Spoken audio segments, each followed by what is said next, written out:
Flamengo fechou a temporada como o time que mais faturou, hein, Vene?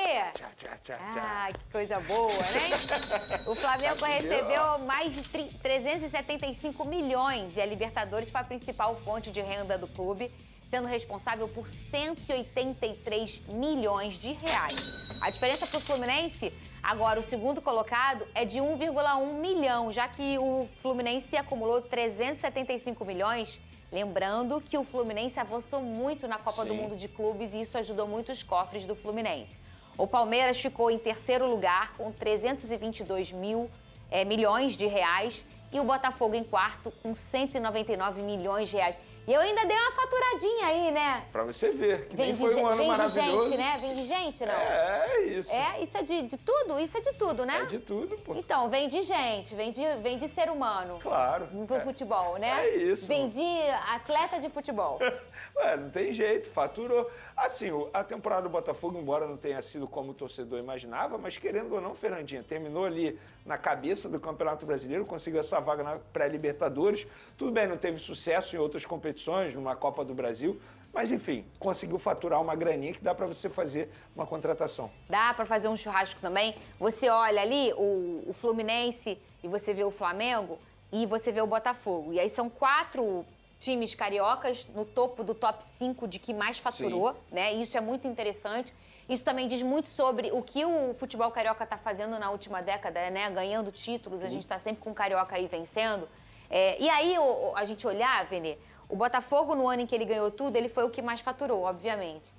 A gente ter jogadores que performam e você vende, é melhor você ganhar títulos. Isso claro. é meio óbvio? Pode parecer que não, porque às vezes uma SAF, o cara chega e fala assim, ele é SAF, virou empresa. Ele só quer ganhar dinheiro. Mas como é que ganha dinheiro no futebol? Ganhando título. Então, às vezes, é uma coisa que vai dar match, entendeu? Até porque, Fernandinha, quando você ganha um título da Libertadores, do Campeonato Brasileiro, esse jogador, ele também é valorizado. Quando você vai vender esse atleta, o valor dele de mercado cresce. Por quê? Ele foi campeão brasileiro. Inclusive, esse valor do Botafogo é respingo de 24. Perfeito. Gregory, Igor Jesus e tantos outros jogadores que performaram em 24 e foram vendidos. Mais um detalhe, quando o jogador vai para a seleção, o Vitinho, o valor de mercado dele aumenta também, porque assim, o clube europeu, estou dando um exemplo, quando vem contratar aqui, fala assim, não, é um jogador de seleção brasileira. Ou seja, o Botafogo acaba pedindo mais.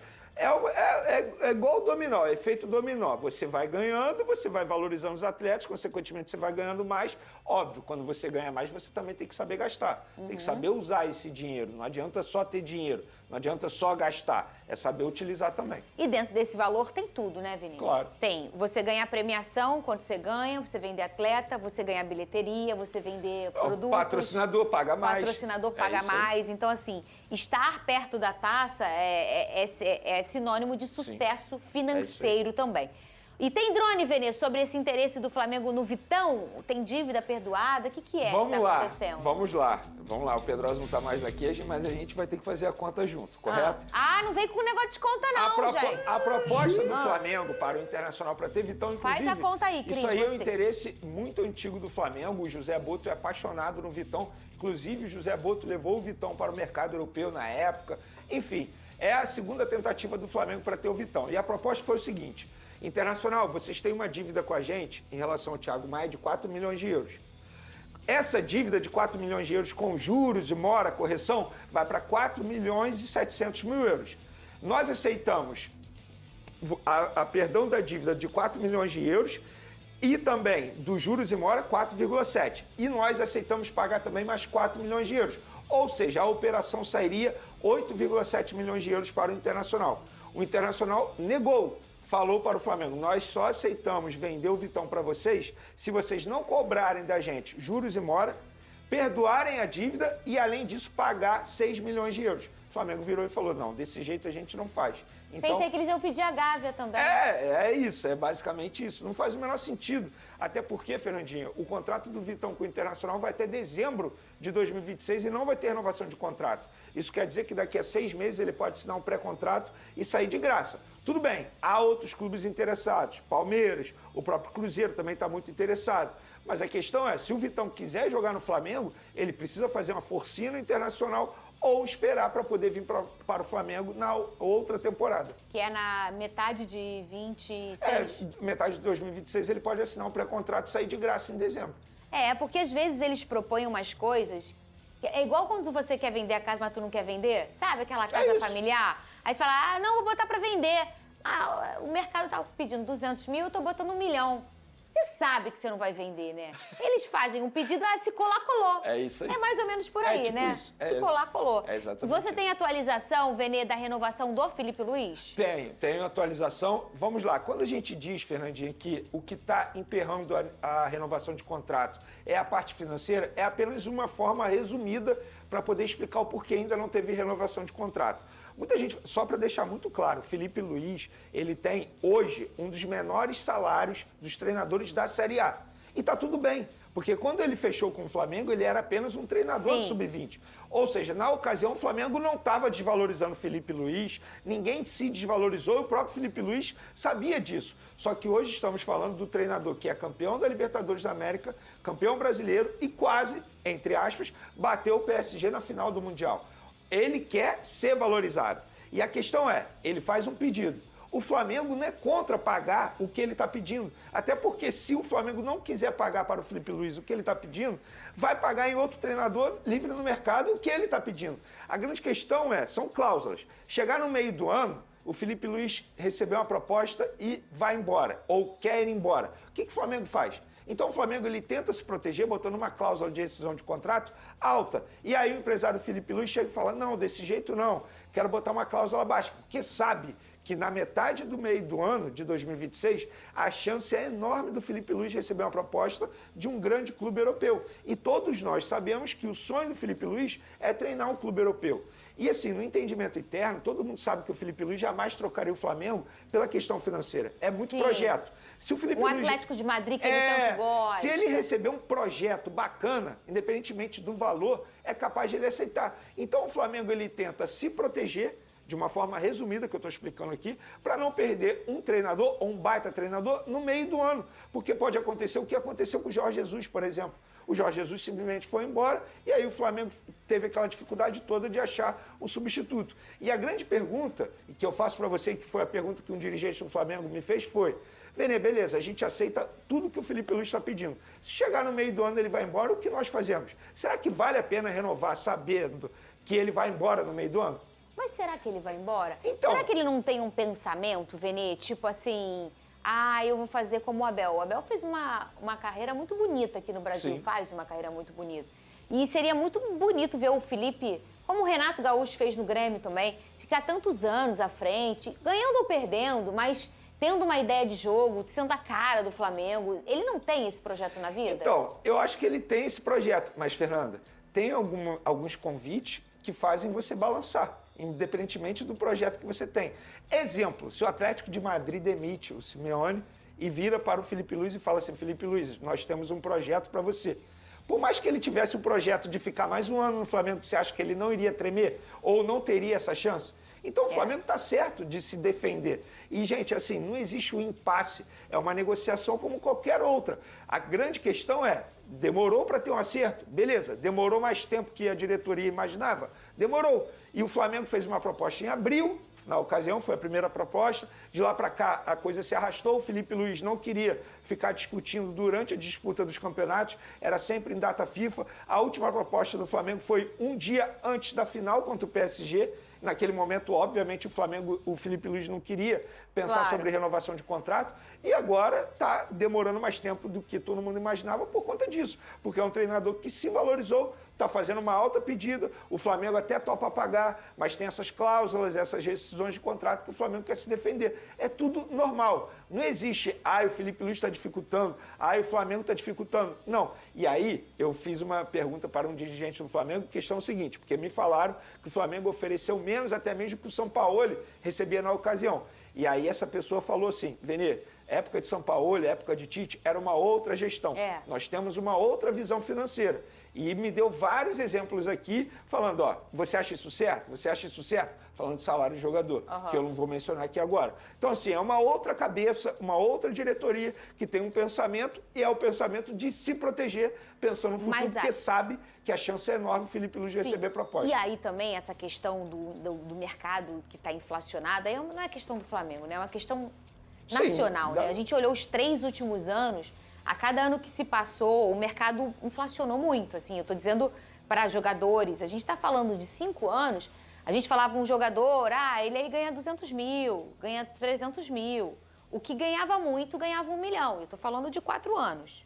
Hoje em dia, 1 milhão está todo mundo de novo, isso já aconteceu em algum momento do futebol, né? E ali, vamos dizer, no início dos anos 2000, isso já aconteceu. E depois, ali começando 2010, os clubes começaram a não conseguir mais respirar e a botar um teto.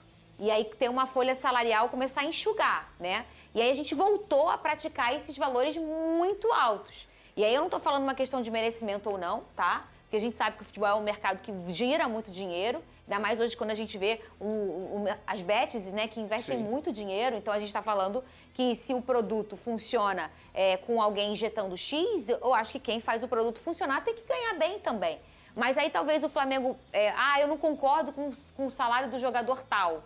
Mas ele na hora de brigar no mercado, ele vai ter que fazer esse valor. É isso. Na hora dele brigar por um treinador, se o Felipe Luiz um dia sair, ele não vai poder pagar o que ele acha que é o justo, ou o que ele pensa que pode. Ele vai ter que entrar no mercado, vir firme, vir rasgando, porque senão ele vai ter um treinador mais ou menos. É por isso que eu falo que no caso do Felipe Luiz não é nem a questão da pedida do Felipe Luiz. No caso do Felipe Luiz, o que atrapalha são essas cláusulas. Eu estou aqui resumindo, tá, gente? O Flamengo apenas quer se defender pensando no projeto a longo prazo na temporada. E, de fato, assim, eu até entendo um pouco. Imagina você perder o seu treinador, estamos falando hoje do principal treinador do futebol brasileiro, no meio de uma temporada. Como é que você se faz? É difícil. Não faz sentido, você estraga de verdade. tudo, né, praticamente. Dependendo da situação, é melhor você nem renovar. Porque aí você já começa uma temporada com um treinador que, de fato, vai ficar a temporada inteira. Porque se você perde um treinador no meio do ano, a chance de você não conseguir achar um outro substituto é enorme. E as temporadas são invertidas em relação à Europa pra gente, né? Então, no meio do ano, eles estão começando a pensar na temporada deles. E aí é a hora que a gente está tentando atingir o ápice da curva. E eu acho até que o Flamengo está sabendo lidar com essa situação, porque sabe que hoje o Felipe Luiz não tem proposta. Então eu acho que o Flamengo está sabendo lidar por conta disso. É o jogo, né, Vene? É o jogo, faz parte. É o jogo da negociação. Quando você entra numa negociação, você tem ali as suas armas, enfim, tem as suas cartas ali, faz parte. E sabe que hoje vai ser muito difícil o Felipe Luiz receber uma proposta por conta disso. É no meio da temporada. E lá na Europa é muito difícil ter troca de comandante durante o ano. É sempre no começo do ano, que para nós aqui é na metade da temporada. Muito bem. E o atacante Juninho se despediu do Flamengo. Ele foi vendido ao Pumas do México, que vai pagar 5 milhões de euros pelo jogador. O valor é o mesmo que foi pago pela diretoria rubro-negra ao Qarabağ do Azerbaijão. Reforço no começo dessa temporada. Nas redes sociais ele agradeceu o carinho da torcida e eu acho que ele foi um personagem muito curioso na temporada do Flamengo, porque ele foi mais importante do que lembram e menos valorizado do que ele merecia. Porque chegou um momento ali que você trouxe a informação, eu não sei se vai falhar minha memória, ali em outubro, mais ou menos, em que foi falado, olha, a gente não quer ficar com ele, tecnicamente ele não tá na prateleira dos nossos e ele tá aí. Cara, deve ser muito difícil, Vene, você trabalhar aqui no programa, a gente tem vários comentaristas, e aí você escutar de todo mundo, ô Vene, você tá aqui, mas você não vai continuar porque você é pior do que os outros. Isso não é fácil, você tem que ter um mental muito forte. Nós erramos na contratação. Nós erramos Entende? Isso é muito doloroso para a pessoa. Pensa, gente, que atrás desse rapaz aí tem uma pessoa que fica triste, que se cobra, que quer ser, né? E mesmo assim, Fernandinha, ele foi extremamente profissional. Cara, o relato no dia a dia do Flamengo fala assim, o Juninho é um cara muito profissional, em tudo assim. Ele sempre se dedicou da melhor maneira possível, mesmo sabendo que não era utilizado, mesmo sabendo que seria pouco utilizado, mesmo em vários jogos seguidos, nem sendo relacionado pelo técnico Felipe Luiz, e ele continuou com o nível de profissionalismo dele do primeiro dia até o último dia. Inclusive, o texto de despedida dele é um texto muito bacana. Obviamente, a assessoria ajudou a escrever, mas eu acho que foi um relato extremamente sincero de um jogador que foi o primeiro jogador contratado na gestão, que é um jogador que, contratação de scout, né, que foi muito prometido, e de fato não deu certo, porque o entendimento é, a característica de jogo dele não se encaixou com a característica que a gente tem atualmente. Beleza, entenderam isso e rapidamente agiram para poder, pelo menos, conseguir o valor de volta que foi o valor investido. Mas eu acho que a contratação do Juninho valeu super a pena. Ele fez o gol do título do Campeonato Carioca, ele fez gol extremamente importante na fase de grupos da Libertadores, talvez tenha sido o gol que tenha dado a classificação ao Flamengo junto com a defesa do Rossi, e ele também fez um gol importante no Campeonato Brasileiro, que foi naquela virada contra o Sport, que é um jogo muito difícil, que o Flamengo saiu atrás de um placar lá em Recife, e ele conseguiu fazer um gol muito importante, que deu certo alívio ao Flamengo durante aquela partida. Então, de 4 gols feitos pelo Juninho em uma temporada com a camisa do Flamengo, 3 gols muito importantes. E foi um jogador que chegou com um salário relativamente baixo quando a gente fala de um atacante da idade dele. Então, assim, que ele tenha muito sucesso na carreira dele agora com a camisa do Pumas do México. Ô, Vene, você não acha que ele, na verdade, quando ele chega, ele entra num perfil do que a gente entendeu que o Flamengo ia funcionar? E aí eu acho que, eu não sei, você vai ser a melhor pessoa para retocar se isso não tiver certo. Eu acho que aquela confusão com a contratação do Mickey, ela foi muito divisor de águas para a diretoria do Flamengo entender o que o rubro-negro quer também, né? Porque tinha um perfil até o Mickey e depois, Jorginho, Saúl, né? Depois começou, sabe? Sabe quando você só compra uma bolsa falsificada, mas tu tem dinheiro, mas tu é um pão durão. Aí tu tá lá, comprando a bolsa falsificada. Aí um dia, você vai sair com a tua prima e ela tá com a bolsa linda, verdadeira. Aí ela fala, não, você pode comprar naquela loja ali. Você fala, gente, eu posso comprar uma bolsa dessa, eu vou comprar. Aí você começa a comprar um monte de bolsa, é mais ou menos isso. O Flamengo muda muito o perfil depois do Mickey, do tipo de contratação na temporada. A sua análise é perfeita, Fernandinha. Para mim foi o divisor de águas na temporada, porque, vamos lá, a gente mencionou o Juninho, que foi uma contratação de scout. Antes do Mickey. Antes do Mickey, foi lá no primeiro semestre, Sim. Quando o Flamengo nem tinha muito dinheiro em caixa para poder fazer contratação. E aí, o que foi muito prometido com a chegada do José Boto nós vamos fazer contratações de scout, jogadores desconhecidos no mercado, mas que vão agregar pelo entendimento que a gente tem aqui de scout. Beleza, eles contrataram o Juninho e depois vinha o Mickey. Só que o Mickey, por conta da repercussão negativa, acabou não vindo, o BAP se meteu na ocasião e depois do Mickey só veio contratação que todo mundo conhece, que não precisa de scout, a gente se conhece. Samuel Lino, Jorginho, não precisa de scout. O Saúl, beleza, Sim, todo mundo conhecia, mas assim, muita gente não conhecia, mas quem acompanha o futebol europeu conhecia, mas é uma contratação que não precisa de scout. Mas quem chegou? De fato, foi o divisor de águas. Porque depois disso o Flamengo só fez contratação de peso. Porque o Juninho veio Emerson Royal. O Juninho veio do Querabab, não é? Querabab, isso. Então, assim, é um cara que realmente você precisava de um scout vasculhar, olhar o número. É bom de cabeça, não é. É definidor, é o perfil que a gente quer. Porque hoje em dia existe um sistema, gente, de números, em que esse povo do scout, eles olham tudo. Você tá precisando de quê? Eu preciso de um cara pé esquerdo, muito bom, ponta. O cara vai lá, ele tem números, ele tem tudo. Então dá pra você caçar, você vasculhar. Inclusive o time inteiro de 23 praticamente do Botafogo, ele é todo feito nesse baseamento de scout. E foi um time que aconteceu. Acabou um negócio sobrenatural acontecendo ali no final, mas era um time de muita qualidade. O Eduardo, o Tiquinho Soares, o Marçal, Lucas Fernandes, grandes jogadores. Igor Jesus. Adrielson. Pra mim, o Igor Jesus foi a melhor contratação nesse sentido aí de scout. O Botafogo faz isso muito bem, né, Vene? Muito bem. Inclusive, a justificativa para não trazer o Mickey foi por conta disso. Porque no estudo do scout, eles perceberam que o Mickey não entregava minutagem mínima durante a temporada que o Flamengo desejava para um jogador da idade dele. Essa foi justificativa oficialmente. Não foi aquela galera botando a foto do Mickey na internet, né, Vene? Inclusive, depois disso, o Mickey começou a fazer um monte de gol bonito e toda hora pinta aí nas redes sociais a torcida do Flamengo. Agora vem o Mickey, agora vem o Mickey. Poderia vir mesmo, porque de fato parece ser um bom jogador. A questão é que tentaram no momento errado. Então, e foi um momento errado que deu certo. É verdade. No final. A CBF já marcou para o dia 24 a decisão da Supercopa Rei entre Flamengo e Corinthians. O local, porém, ainda não foi definido.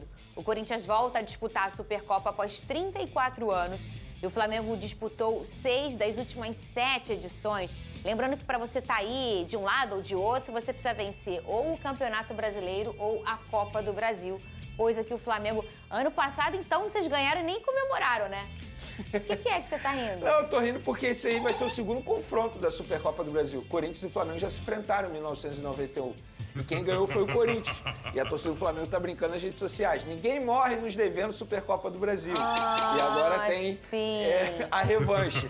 Mas, enfim, brincadeiras à parte, é um duelo extremamente importante. Esse ano foi no Mangueirão, né? Eu não confesso que eu não lembro. Choveu a beça. É verdade, Flamengo e Botafogo. É isso mesmo. Foi isso. Que o jogo estava 4 horas da tarde, todo mundo falando assim, como é que vocês não sabem que vai chover? Chove aí, foi. Foi um grande jogo do Bruno Henrique, inclusive, eu lembro disso. Né? Contra o Botafogo. Não sei, não lembro, eu tava com problema de memória. Desse dia, eu escorreguei, bati com a cabeça e não lembro de nada. Acho que tem água de trauma, não tem? Na coisa? É isso. Aí eu não lembro das coisas, mas foi no Mangueirão. Isso eu lembro do local que eu lembro chegando, mas saindo eu não lembro. Eu lembro disso. Mas assim, foi assim, e é um jogo único, né, Veneza? É um jogo único, dia 24 de janeiro. A tendência é que o Flamengo se reapresente no dia 14. Ou seja, teoricamente, vai ter apenas 10 dias de preparação para esse duelo. A reapresentação, você diz... Das férias. É mesmo? No dia 14 de janeiro. Se eu não me engano, vai dar... É porque foi o Mundial, né? Exatamente. Vai dar 27 dias de férias. E muita gente fala assim, como é que o Flamengo não volta antes? Tem clube que vai voltar muito antes. Porque o Botafogo volta dia 5. Mas teve clube que não disputou o Mundial no meio da temporada que deu férias para os jogadores. Cerca de 10 dias. Então, teoricamente, é isso. Você pode ter um período menor agora. No caso do Flamengo, nem tanto, porque é o direito dos jogadores de você ter esse período de férias. E você lembrou bem, o Flamengo foi um dos 4 do Brasil que disputaram ainda o Mundial e jogou o Mundial de Clubes no final do ano. Perfeito. Não teve férias durante a temporada. Eu acho que a Supercopa do Brasil, assim, não tem que definir nada na temporada de um clube. Mas quando você ganhou de mim, ficou cheio de gracinha aqui pra minha cara. Eu só acho o seguinte, quando você começa a temporada ganhando um título, por exemplo, no caso, esse ano, Flamengo em cima do Botafogo, querendo ou não, era o Botafogo. O time ia ser batido no momento. Um clássico regional. É sempre importante você começar o ano ganhando. No caso, Flamengo e Corinthians, as duas maiores torcidas. A gente sabe que existe uma rivalidade também. Quando você começa ganhando o título desse, é sempre melhor.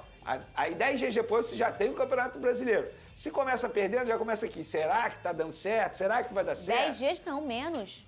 Porque o brasileiro começa no dia 27 e 28. Ele é dia 24. Bem menos. 4 dias depois. 4 dias depois. É bem pertinho. Não. 14 de janeiro. Não, eu tô falando da final pro início do Brasileirão. Então, 14 de janeiro é a final da Supercopa do Brasil. Não, é 24.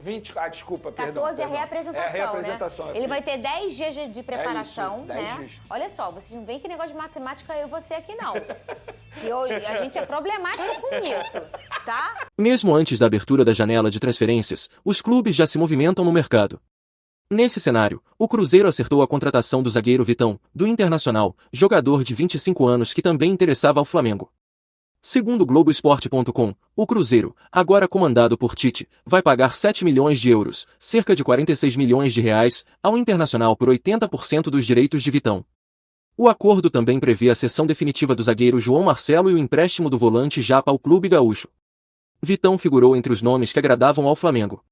Por isso, o clube carioca fez uma investida pelo defensor e ofereceu o perdão da dívida de Thiago Maia, além de um valor à vista, para adquirir 100% dos direitos econômicos do jogador. Ao todo, a proposta somava 8,7 milhões de euros, 57 milhões de reais na cotação atual. No entanto, a proposta não agradou ao Internacional. Isso porque o clube gaúcho pediu que o Flamengo abrisse mão dos juros e da correção da dívida envolvendo Thiago Maia, além do perdão de 4 milhões de euros e do pagamento de mais 6 milhões de euros. Vale ressaltar que o Internacional já havia recusado outra oferta do Flamengo. Antes disso, o rubro-negro propôs 53,2 milhões de reais pelo zagueiro, sendo 31,6 milhões de reais em dinheiro e 21,6 milhões de reais referentes ao perdão da dívida por Thiago Maia, emprestado ao clube gaúcho. Em março de 2024, o Internacional contratou Thiago Maia por 4 milhões de euros, 21,6 milhões de reais na época. No entanto, até o momento, o clube gaúcho não efetuou o pagamento e, por isso, o Flamengo tenta encontrar soluções para receber o montante. O Flamengo não tem qualquer possibilidade de contratar Marcos Leonardo neste momento. A informação foi cravada pelo jornalista Bruno Andrade, durante o programa Fala Fonte, exibido no YouTube da ESPN. Durante a atração, torcedores rubro-negros questionaram no chat sobre um possível avanço do Flamengo pelo atacante. A resposta foi direta e sem margem para dúvida. O negócio simplesmente não existe, principalmente pela postura do clube que detém os direitos do jogador. Marcos Leonardo pertence ao Al Hilal, que não demonstra qualquer interesse em abrir negociação. O atacante, inclusive, vive grande fase e tem sido um dos destaques da equipe no campeonato saudita, o que reforça ainda mais a resistência a uma possível saída. Internamente, o nome de Marcos Leonardo é muito bem avaliado pela atual gestão do Flamengo. O perfil do atacante agrada, assim como sua idade, mobilidade e histórico recente de gols. Ainda assim, a viabilidade do negócio é considerada praticamente nula nos bastidores. O Al Hilal vê o jogador como peça importante do elenco e não trabalha com a ideia de negociá-lo, seja por empréstimo ou venda definitiva. Diante desse cenário, qualquer tentativa do Flamengo esbarraria em valores elevados e falta total de abertura para diálogo. Com isso, o rubro-negro segue ativo no mercado em busca de um novo centroavante. A diretoria monitora outras opções e entende que a contratação precisa ser pontual, sem comprometer o planejamento financeiro e esportivo para a temporada. A busca continua, mas com a certeza de que Marcos Leonardo, apesar de ser um nome desejado, não fará parte dos planos do Flamengo neste momento. Bom torcedor rubro-negro, agora eu quero saber de você. O atacante Marcos Leonardo seria um excelente reforço para o mais querido em 2026? Coloque sua opinião nos comentários, não sei se você sabe. Mas sua opinião é muito importante para o Flamengo. A qualquer instante eu volto com mais uma notícia do mais querido.